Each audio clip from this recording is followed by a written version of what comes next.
오늘 우리가 함께 보실 하나님 말씀은 에베소서 5장 22절에서 33절까지 말씀입니다. 에베소서 5장 22절에서 33절까지의 말씀, 신약성경 315페이지 전으로 있습니다. 저와 여러분이 한 목소리로 봉독하겠습니다. 아내들이여 자기 남편에게 복종하기를 주께 하듯 하라. 이는 남편이 아내의 머리됨이 그리스도께서 교회의 머리됨과 같음이니 그가 바로 몸의 구주시니라. 그러므로 교회가 그리스도에게 하듯 아내들도 범사에 자기 남편에게 복종할지니라. 남편들아 아내 사랑하기를 그리스도께서 교회를 사랑하시고 그 교회를 위하여 자신을 주심같이 하라. 이는 곧 물로 씻어 말씀으로 깨끗하게 하사 거룩하게 하시고 자기 앞에 영광스러운 교회로 세우사 티나 주름 잡힌 것이나 이런 것들이 없이 거룩하고 흠이 없게 하려 하심이라. 이와 같이 남편들도 자기 아내 사랑하기를 자기 자신과 같이 할지니 자기 아내를 사랑하는 자는 자기를 사랑하는 것이라. 누구든지 언제나 자기 육체를 미워하지 않고 오직 양육하여 보호하기를 그리스도께서 교회에게 함과 같이 하나니 우리는 그 몸의 지체임이라. 그러므로 사람이 부모를 떠나 그의 아내와 합하여 그 둘이 한 육체가 될지니 이 비밀이 크도다. 나는 그리스도와 교회에 대하여 말하노라. 그러나 너희도 각각 자기의 아내 사랑하기를 자신같이 하고 아내도 자기 남편을 존경하라. 아멘. 전후 좌우로 함께 인사하겠습니다. 사랑하고 축복합니다. 사랑하고 축복합니다. 네. 한 주간 웬 비가 그렇게 많이 왔는지 모르겠습니다. 그래도 이렇게 비가 많이 오고 또 코로나가 다시 창궐하는 시기 가운데 하나님께서 우리 사랑하는 성도들을 지켜주시고 함께 예배할 수 있도록 인도해 주셔서 너무 감사하고 찬양합니다. 오늘부터도 또 비가 좀 온다고 이야기를 듣습니다. 휴가를 또 떠나시는 분들도 있고 하실 텐데 하여튼 가는 곳 주위에서 잘 살피시고 안전하게 다녀오실 분들은 다녀오시고 또 거주하는 환경들을 잘 돌아보시는 한 주가 되시기를 바랍니다. 함께 읽은 본문의 말씀을 가지고 그리스도인 부부의 걷는 법이라는 제목으로 같이 말씀 나누고 또 은혜 받도록 하겠습니다. 계속해서 예수님을 믿는 삶, 믿음이라는 것은 그 예수님을 믿기 전과 이후가 변화가 있을 수밖에 없다는 것을 살펴보고 있습니다. 뭐가 달라질까요? 관심이 달라지겠죠. 예수님을 믿기 전과 후에 관심을 갖고 바라보는 것이 달라질 것이고 언어가 또 달라질 것이고 관계가 달라지게 될 것입니다. 에베소서 말씀을 계속해서 살피면서 우리는 과연 그래서 옛 사람을 벗어버리고 새 사람을 입고 있는가 하는 것을 말씀을 통해서 점검해 오고 있습니다. 특별히 그 새 사람의 특징을 4장 이후로 계속해서 살펴오고 있는데 오늘 본문부터는 그 특징이 사람의 관계 속에서 어떻게 나타나야 하는가 하는 것을 다루게 됩니다. 지난 본문이었던 5장 15절에서 21절까지 말씀을 통해 우리는 성령 하나님이 우리의 삶에 충만하신 것이 물론 은사와 능력과 이적들도 나타나야 되겠지만 피차에 복종하는 관계로 드러나야 함을 살폈습니다. 피차에 복종하는 모습이 있어야 성령 하나님께서 우리를 이끌어 가시고 충만하신 증거라는 것을 보았습니다. 오늘은 그 관계 속에서 부부 관계에 어떻게 피차에 복종하는 모습이 있어야 하는가 하는 것을 살피려고 합니다. 출발이 왜 부부일까를 생각해 봅니다. 인간관계를 다루는 그 과정에서 가장 처음에 등장하는 관계가 부부인 이유가 무엇일까? 사실 이 부부라는 것은 나라는 사람의 가장 내면적인 실체가 드러날 수밖에 없는 관계가 아닐까 하는 생각이 듭니다. 믿음의 실체도 부부관계 사이에서 어떻게 됩니까? 다 드러나게 된다는 것이죠. 교회에 나올 때, 또 집에 있을 때 모두를 다르게 우리가 생활할 수는 있겠지만 집 안에서는 어떻습니까? 내 실체적인 내추럴한 모습이 다 드러나게 되어 있습니다. 외적으로 타인에게 자신을 감추고 숨기는 가면을 부부 사이에서는 어떻습니까? 쓰기가 어렵습니다. 내 일상이 습관이 다 드러나기 때문에 그렇습니다. 그래서 부부 관계에서 신앙으로 인한 변화가 일어난다면 그 변화는 그 믿음은 진짜가 아닐까 하는 생각이 듭니다. 남편이 인정하는 아내의 믿음, 남편이 인정하는 아내의 변화, 그리고 아내가 인정하는 남편의 변화는 진짜라는 것이죠. 겉으로 우리가 교회에 나와서 성도들을 볼 때는 그 내면의 속사정은 모르지만 부부는 어떻습니까? 내면이 다 드러난다는 것입니다.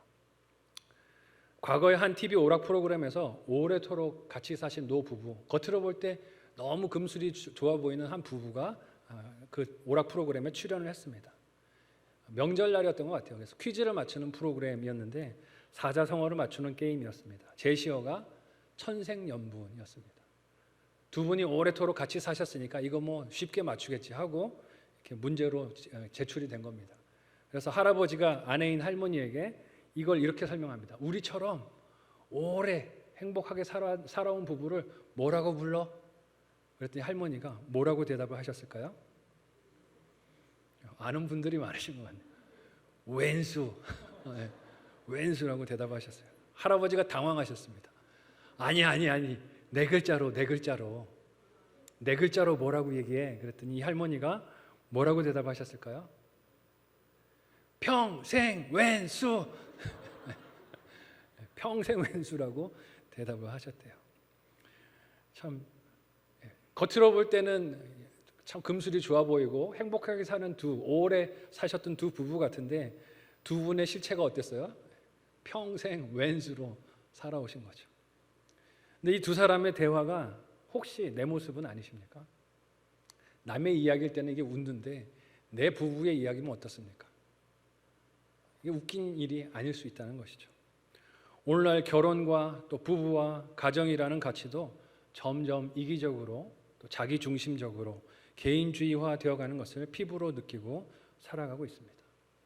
그래서 부부로 살아가고 있고 가정을 이루고 있지만 서로가 서로를 볼 때 왼수처럼 여기고 사는 것은 아닌가 하는 안타까운 마음이 듭니다. 대개는 서로를 원수로 그렇게 생각하는 이유가 무엇입니까? 내가 원하는 것을 들어주지 않기 때문에. 상대방에게 뭔가 바라는 것이 있는데 내가 원하는 것을 들어주지 않기 때문에 왼수라고 느낄 때가 있고요. 상대 배우자의 능력이 없다라고 생각할 때 자꾸 남하고 비교를 하는 거죠. 내 남편과 다른 남편을 비교하고 내 아내와 다른 아내를 비교하면서 능력이 없다라고 여길 때 원수처럼 여기고 나를 힘들게 하기 때문에 혹은 내가 생각하는 역할을 해주지 않는다라고 서로를 원수같이 여기면서 보내고 있는 깨어진 가정들, 아픈 가정들을 많이 봅니다. 그렇게 결혼을 하고 끝내는 많은 이유의 중심에 누가 존재하고 있습니까? 나라는 존재가 있는 것을 볼 때가 많습니다. 그리고 세상은 그렇게 사는 것이 당연하고 상식이라고 부르짖습니다. 내 마음에 들면 같이 사는 것이고 내 마음에 안 들면 관두는 것이고 하는 가치관으로 많은 사람들을 혼란스럽게 합니다. 그런 시대, 그런 가치관으로 가정을 바라보고 있는 세상을 사는 우리에게 하나님은 오늘 말씀을 통해서 부부의 관계, 그리스도인 부부의 관계가 어때야 한다, 어떻게 걸어가야 한다라고 말씀하십니까? 두 가지로 함께 살피고 우리의 삶에 적용하는 한 주가 되기를 바랍니다. 첫 번째로는요, 아내는 복종의 역할로 걸어간다고 하십니다. 주위에서 잘 보셨으면 좋겠어요. 아내는 어떤 역할이라고요? 복종의 역할이라고 말씀을 드렸어요. 함께 오늘 본문의 22절에서 24절까지의 말씀을 한 목소리로 읽어보겠습니다. 같이 읽습니다. 시작. 아내들이여 자기 남편에게 복종하기를 주께 하듯 하라. 이는 남편이 아내의 머리됨이 그리스도께서 교회의 머리됨과 같음이니 그가 바로 몸의 구주시니라. 그러므로 교회가 그리스도에게 하듯 아내들도 범사에 자기 남편에게 복종할지니라. 아멘. 벌써 읽는 것부터 기분이 나빠지시는 아내들이 계신 것 같아요. 누구한테 복종을 하라고? 누구한테? 라고 마음이 화가 올라오실 수도 있습니다. 21세기를 살아가고 있는 우리 환경에 이 말씀은 읽고 소화하기 힘든 말씀일 수도 있습니다. 벌써 첫 구절에서 마음이 턱 하고 걸리실 수 있어요. 제가 이전에 사역했던 교회는 사역자들이 주례를 할 때 반드시 이 본문으로 설교를 했어야 했는데 한 청년 부부는 와서 저에게 이거 말고 다른 본문으로 설교를 해주시라고. 아니면은 우리는 결혼 안 하겠다고 해서 제가 주례를 안 하겠다 그랬어요. 협상을 하려고 그러더라고요. 내가 원하는 말씀을 이렇게 선포해 달라는 것이죠. 그게 어떻게 말씀 선포가 되겠습니까? 교회 규칙이 그랬기 때문에 제가 하지를 않았어요. 근데 그게 결혼할 때 신부의 마음에 걸리는 거라고 그러더라고요. 아내가 그거를 용납을 못해서 목사님이 설교를 바꿔주셨으면 좋겠다고 해서 나는 그렇게 못하겠다고 다른 분 찾아보시라고 말씀을 드렸어요. 왜 이게 어려울까요? 아내들이여 자기 남편에게 복종하기를 죽게 하듯 하라고 말씀이 기록하고 있는데, 이 말에 우리 마음이 불편하고 마음속이 어려워집니다. 이런 마음이 올라오는 거죠. 왜? 내가 뭐가 모자라서, 내가 뭐가 부족해서, 내가 남편보다 못한 게 뭐가 있다고 내가 남편에게 복종하는가 하는 생각이 들 수 있습니다. 이런 원망과 질문과 불만스러운 마음에는요, 복종을 생각할 때 이런 고정관념이 있다는 걸 깨닫게 돼요. 복종이라는 것은 능력이 모자라거나 힘이 없거나 혹은 신분이 낮은 사람이 높은 사람에게 해야 하는 불가피한 일이 복종이라고 생각할 때 마음이 불편해집니다. 왜냐하면 인간 세상에서의 복종은 그런 것이기 때문에 그렇습니다. 상대방이 나에 비해서 우위에 있고 생사와 여탈권을 쥐고 흔들고 내가 힘이 없을 때 하는 것이 세상에서는 복종입니다.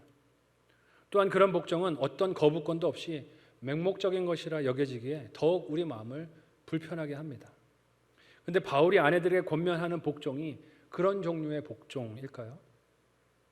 아내가 남편보다 열등하거나 모자라거나 힘이 없거나 지은 죄가 커서 형벌로 복종하라는 뜻일까요?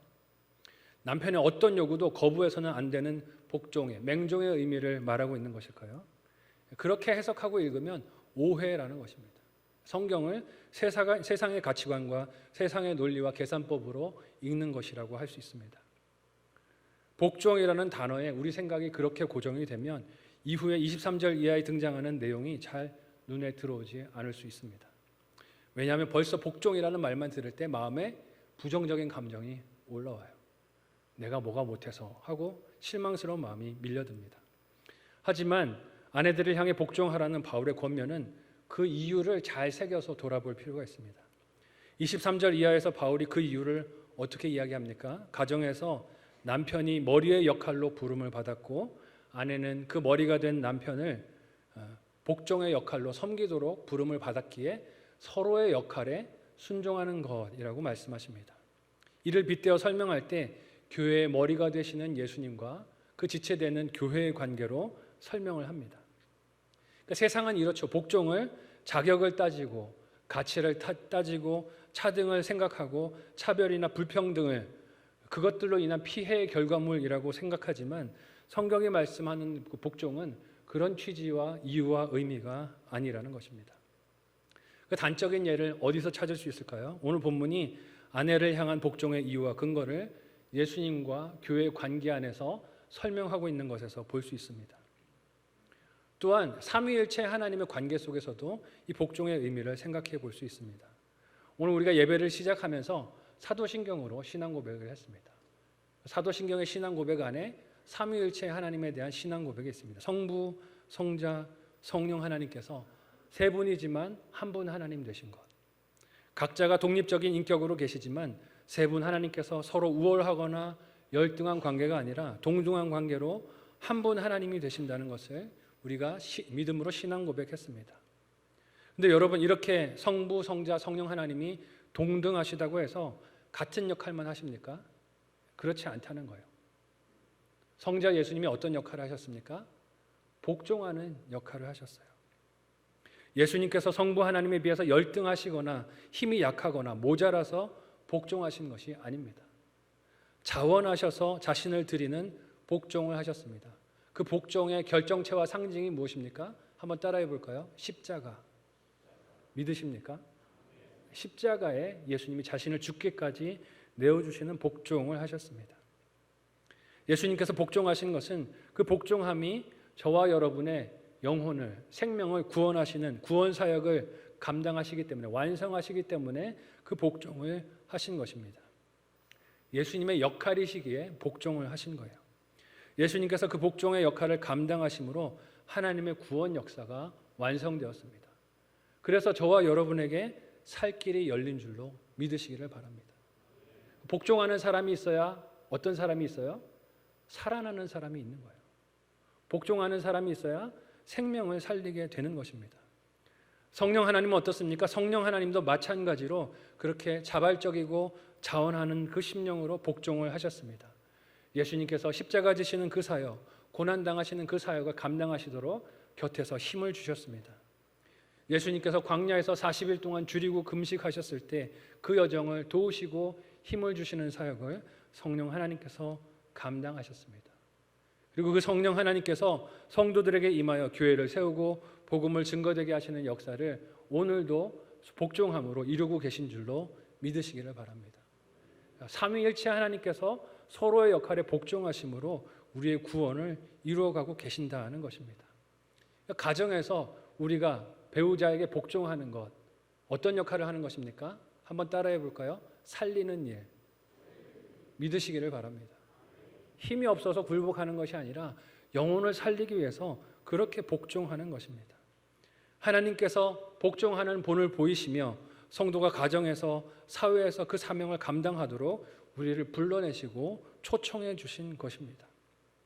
삼위일체 되신 하나님의 관계 속에서 만일 자원하여 복종하는 역할을 맡아 순종하는 예수님이 없으셨다면, 성령 하나님이 없으셨다면 우리의 구원은 있을 수 없는 사건이 되었을 것입니다. 이런 삼위일체 하나님과의 관계, 서로의 역할로 피차에 복종하심을 가정에서도 적용하는 것이 아내들이 가정의 머리 된 남편에게 복종을 하는 것입니다. 이런 역할로 부름을 받은 존재가 가정에서는 아내라고 바울이 이야기하고 있습니다. 이런 하나님의 모습을 통해서 가정에서 우리가 특별히 아내가 남편에게 복종하는 것은 우열을 따지는 것이 아님을 기억하시기를 바랍니다. 모자라서 하시는 것이 아니라 가정 안에 세우신 하나님의 질서 때문에 관계의 질서 안에 순종하시는 거예요.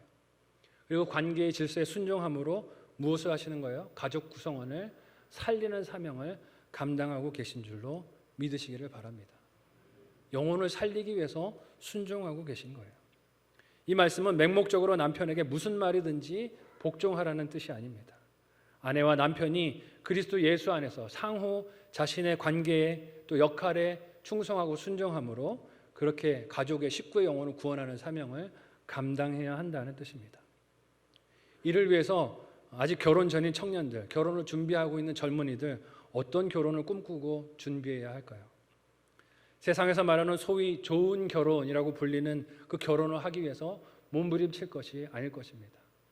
세상이 바라볼 때 좋다고 평가하고 인정하는 여러 조건들에 눈을 빼앗기지 말고 마음을 빼앗기지 말고 믿음 안에 영혼 구원을 위해서 가정을 이룰 꿈을 꾸고 기도로 준비해야 할 줄로 믿습니다.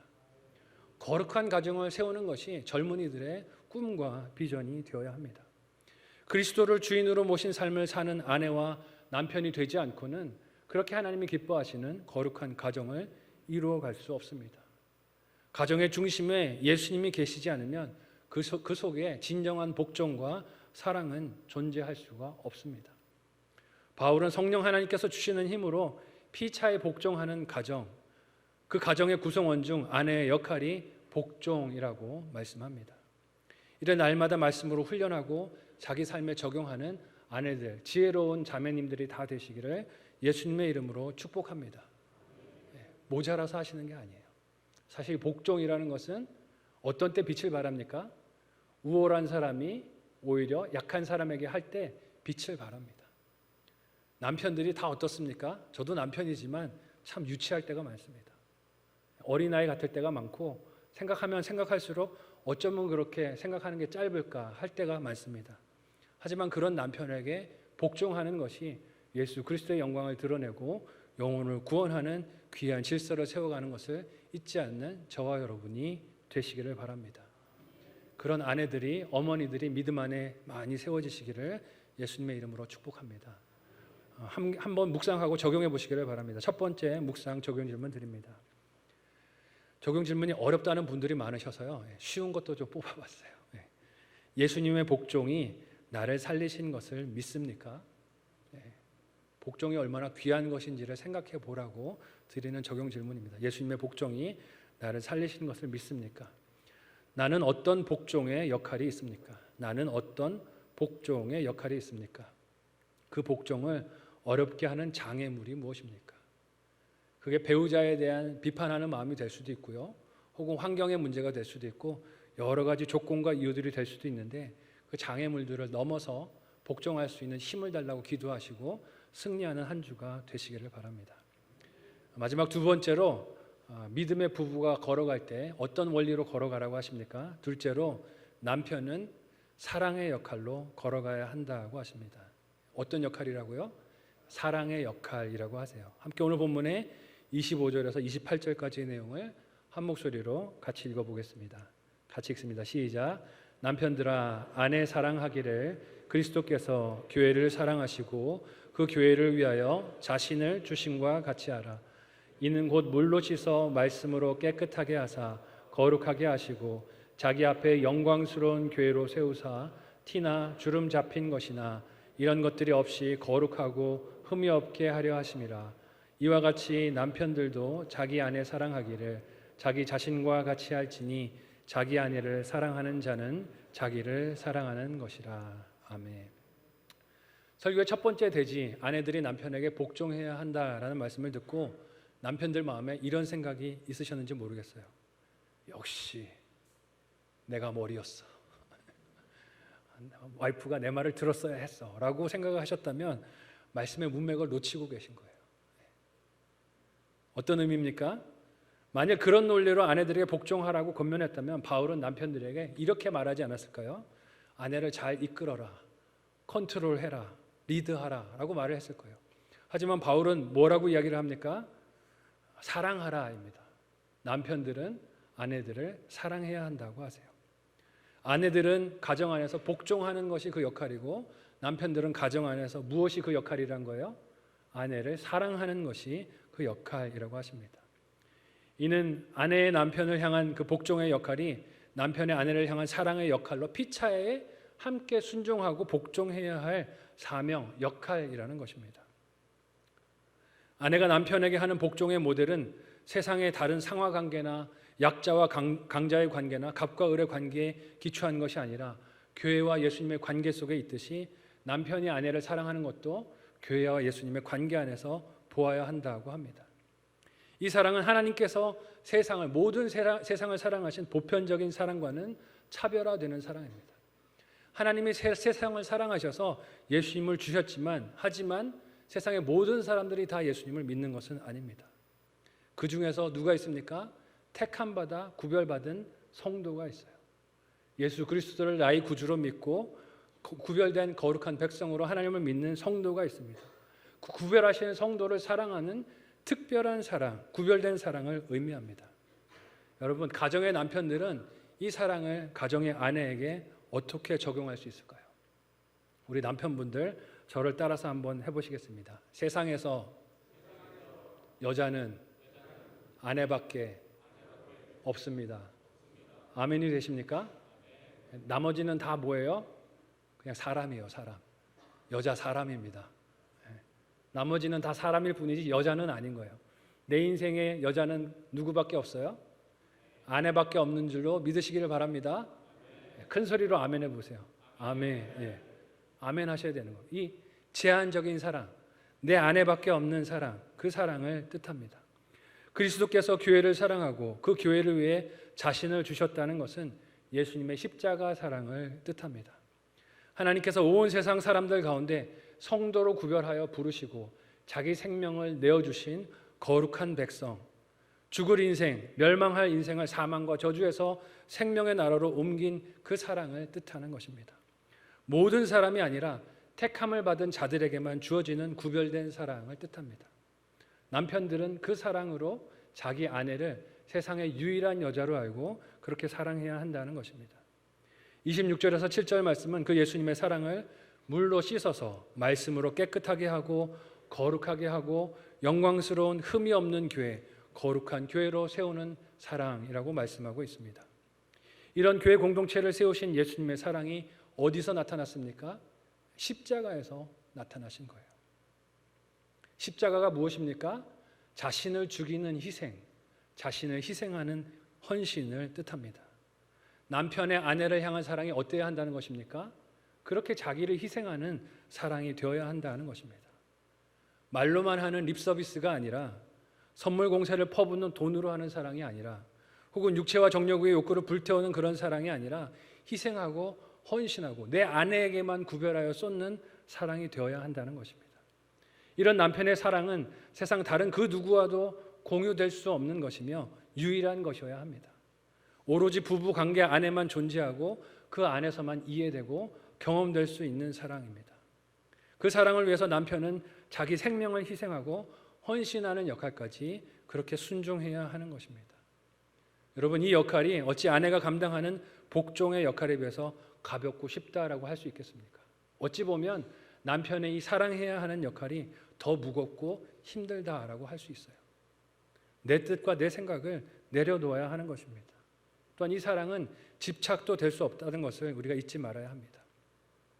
28절의 말씀은 이 사랑이 아내를 향하는 거지만 실상은 나를 사랑하는 것이다 라고 말씀합니다. 성령의 충만하심으로 피차 복종해야 하는 가정 속에서 남편과 아내의 역할은 이와 같이 예수님과 교회 공동체의 관계에 맞닿아 있습니다. 그러니까 남편이 아내를 잘 사랑하고 섬기는 것은 예수님을 중심으로 할 때만 이해되어지고 경험할 수 있는 거룩한 사명이라는 것입니다. 이를 실천하기 위해서 하는 것이 결혼임을 잊지 않는 저와 여러분이 되시기를 바랍니다. 근데 세상은 자꾸 결혼을 어떻게 봅니까? 경제적인 어려움을 피하려고 결혼을 합니다. 마음이 외로워서 결혼을 합니다. 내 결핍을 채우기 위해서 상대방을 통해서 내 어려운 것을 채우려고 결혼을 합니다. 지금의 어려운 환경을 벗어나려고 결혼을 합니다. 혹은 육체의 정욕을 이길 길이 없어서 혹은 남들이 하라고 하니까 그렇게 결혼을 합니다. 그런 이유와 목적으로 출발하는 결혼이 걸어가는 걸음걸음이 어떻게 좋은 열매를 맺을 수 있겠습니까? 그럴 수 없다는 거예요. 그 결혼의 중심이 내가 되어지고 이기심이 되어지고 내 욕심이 되어지면 그것은 하나님 기뻐하시는 거룩하고 아름다운 가정을 이뤄갈 수 없게 합니다. 그런 관점에서 남은 29절에서 33절까지의 말씀을 우리 같이 한 목소리로 읽어보겠습니다. 같이 한 목소리로 읽습니다. 시작.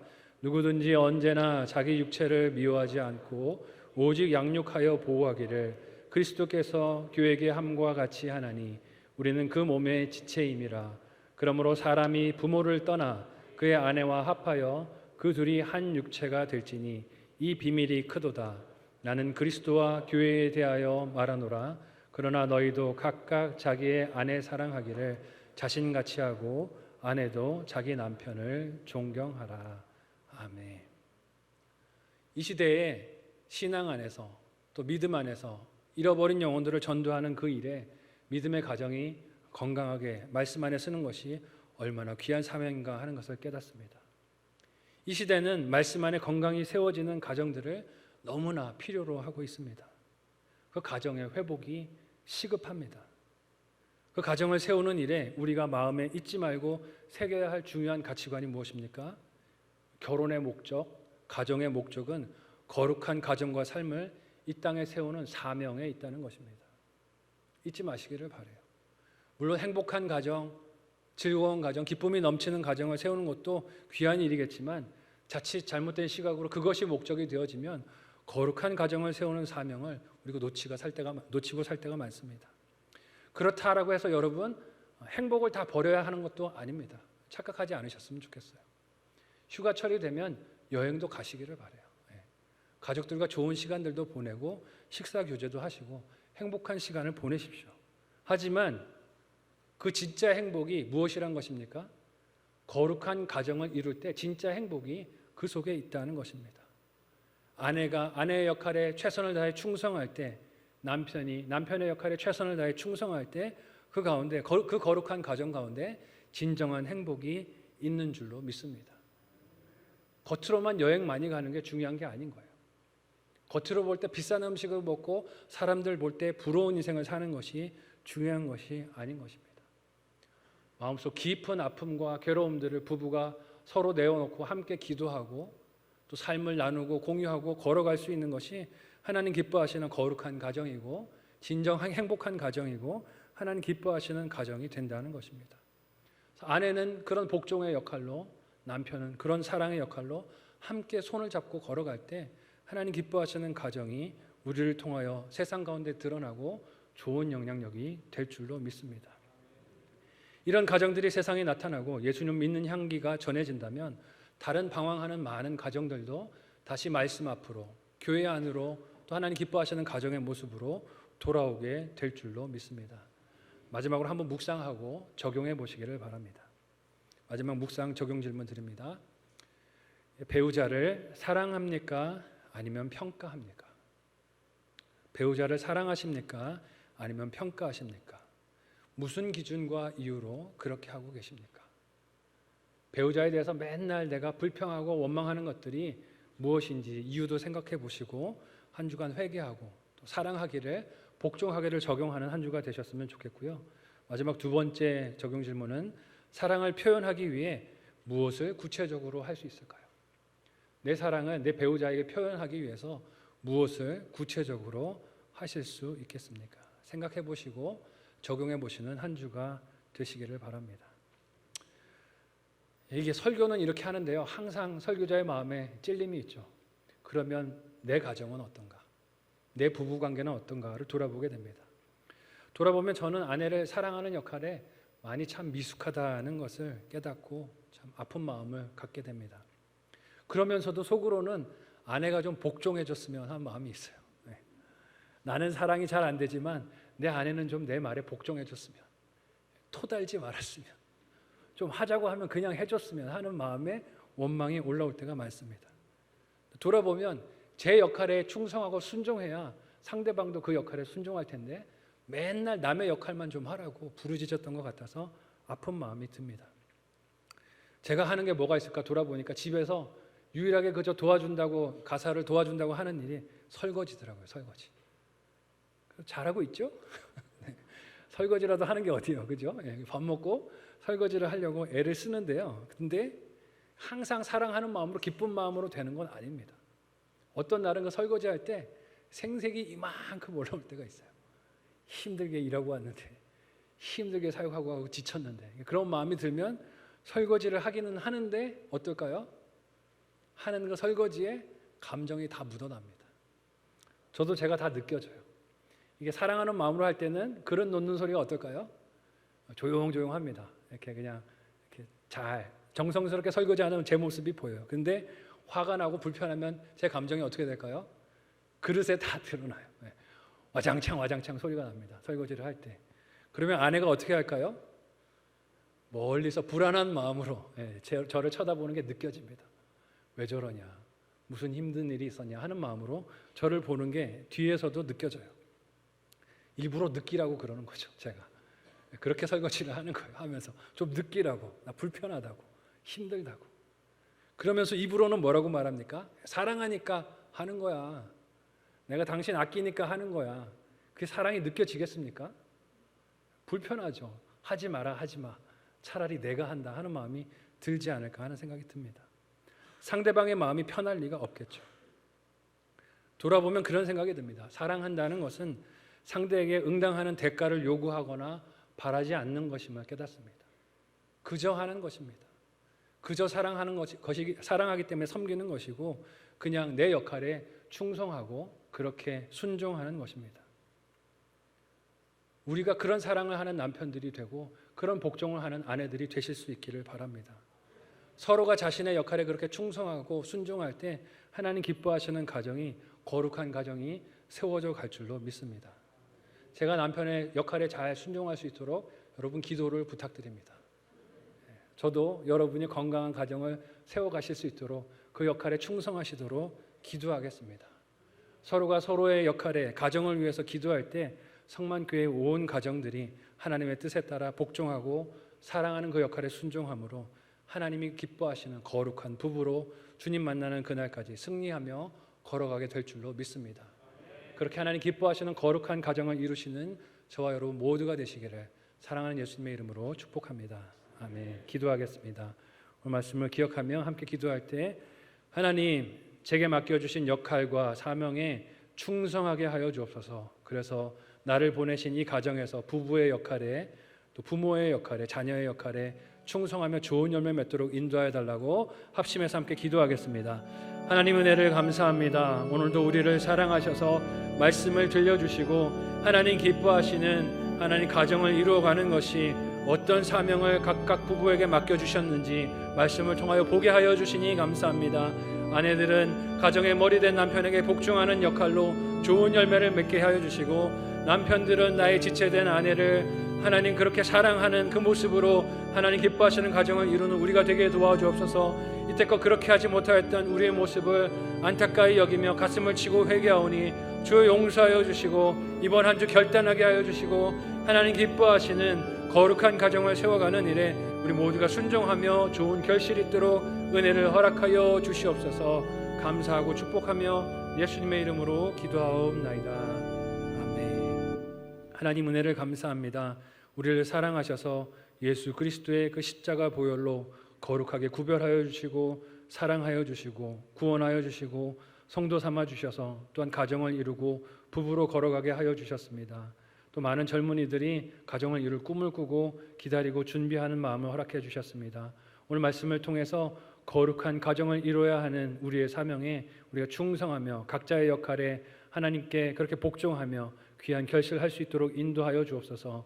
이때까지 그렇게 하지 못하였던 우리의 행실들을 기억하며 회개하오니 주 용서하여 주시고 이후로는 그 역할과 사명에 충성하도록 인도하여 주옵소서.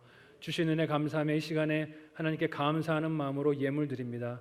기쁨으로 연락하여 주시고 하나님 영광만 드러나도록 인도하여 주옵소서. 예수님의 이름으로 기도하옵나이다. 아멘.